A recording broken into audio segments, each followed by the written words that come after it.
They still talk about Pine Hollow Campground, though most people pretend it doesn't exist. The maps don't show it anymore, and if you ask the rangers around that part of the state, they'll just shake their heads and tell you it closed down years ago. But the old-timers know better. They know why it shut down, and if you press them hard enough, maybe after a few drinks, they'll tell you about the 4th of July weekend when half the campers vanished without a trace. It was supposed to be a perfect summer getaway. Families came every year, pitching their tents under the towering pines, barbecuing by the lake, kids running around with sparklers until the fireworks started. Pine Hollow was the kind of place where you felt safe, the kind of place where traditions were built. But the year it all went wrong, everything felt different, even from the very first night. People said the forest was too quiet that weekend. The air hung heavy, still, like it was holding its breath. Even the animals seemed to sense it. No owls, no crickets, no rustling in the underbrush. Just silence, thick and unnatural. At first, nobody paid it much attention. After all, who goes camping to listen to bugs? But by the second night, that silence turned into something else. It started with a sound. A low, droning hum, so faint you almost wondered if you were imagining it. At first, it blended with the crackle of campfires and the pop of firecrackers in the distance. But as the night wore on, the hum grew louder. It came from the trees, deep, resonant, like the forest itself was breathing. Families tried to laugh it off. Some joked that maybe it was power lines or some kind of generator. But Pine Hollow didn't have power lines, and no machine makes a sound like that. Around midnight, the children began to act strange. Parents swore their kids got up in the middle of the night without a word and started walking toward the tree line. Not running, not skipping, just walking. Eyes half shut, faces blank, as if pulled by something no one else could see. When parents tried to stop them, the kids resisted, not screaming, not crying, just pushing back with an eerie determination.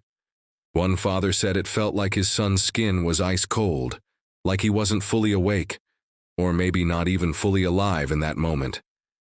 Some of the parents chased after them, desperate to pull their children back. That's when things got worse. The woods didn't behave the way they should have. Trails that had been clear during the day suddenly twisted and looped back on themselves. Landmarks shifted. A familiar path would lead you deeper into darkness instead of back toward the lake. One mother swore she saw the same crooked pine tree 3 times in a row, even though she kept moving straight ahead. It was as if the forest itself was rearranging, trapping them inside. And all the while, that hum grew louder, deep enough to rattle bones, steady enough to mimic a heartbeat. It wasn't just a sound anymore. It was inside their skulls, pressing behind their eyes, vibrating in their teeth. People described it like standing too close to a church organ or being underwater when a ship passes overhead. Except this wasn't man-made. This was something alive. As the parents stumbled through the forest, they saw lights flickering in the distance. Not flashlights, not lanterns, something else. Small, glowing sparks that pulsed in rhythm with the hum. Some swore they looked like sparklers, the kind kids wave around on the 4th of July. But they didn't sputter or fade. They burned steady, cold, unending. And every time someone tried to move toward them, the lights shifted deeper into the woods, leading them away. By dawn, chaos had turned into despair. Rangers arrived at the site after receiving frantic calls, only to find a scene frozen in time.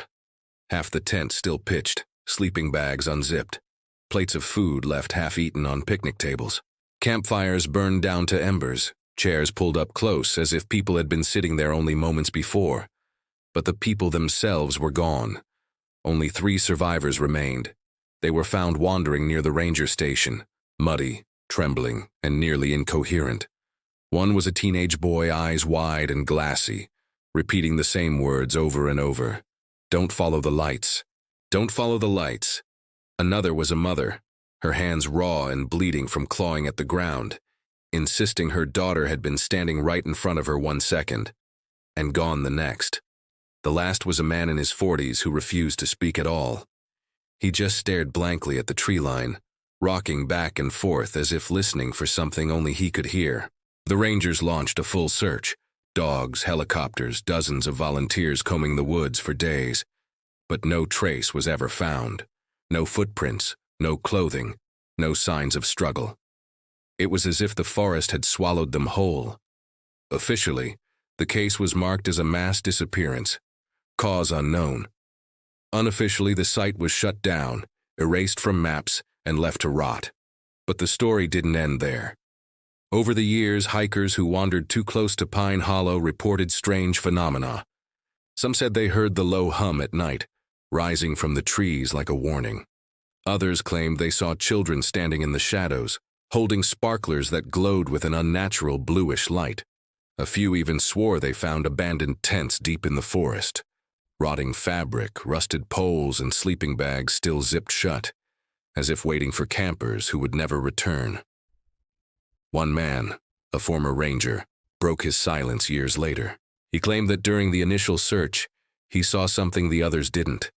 He said he spotted a group of figures deep in the woods, just standing there, perfectly still, their faces turned toward him. At first, he thought they were the missing campers, but as he drew closer, he realized they weren't moving, they weren't breathing, and their eyes glowed faintly, pulsing with the rhythm of that terrible hum. He turned and ran, and he never set foot in Pine Hollow again. What makes the story worse is that it always seems to happen around the same time of year. The first week of July, when fireworks light the sky and families gather by lakes and fields to celebrate. That's when hikers report the humming, the lights, the strange pull to step off the trail and into the dark.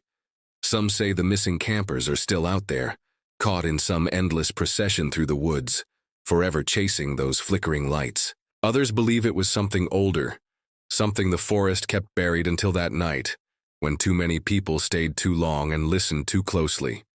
And every year since, someone disappears near Pine Hollow. Not in groups, not all at once, but one or two hikers gone without a trace. Search parties find nothing. No bodies, no gear, no clues. Just silence, and sometimes faint scorch marks in the dirt, shaped like footsteps leading away from camp. To this day, locals refuse to camp anywhere near the place.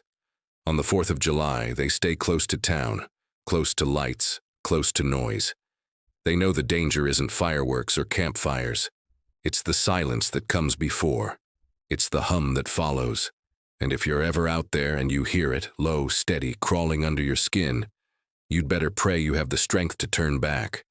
Because those lights in the trees, they'll look like salvation.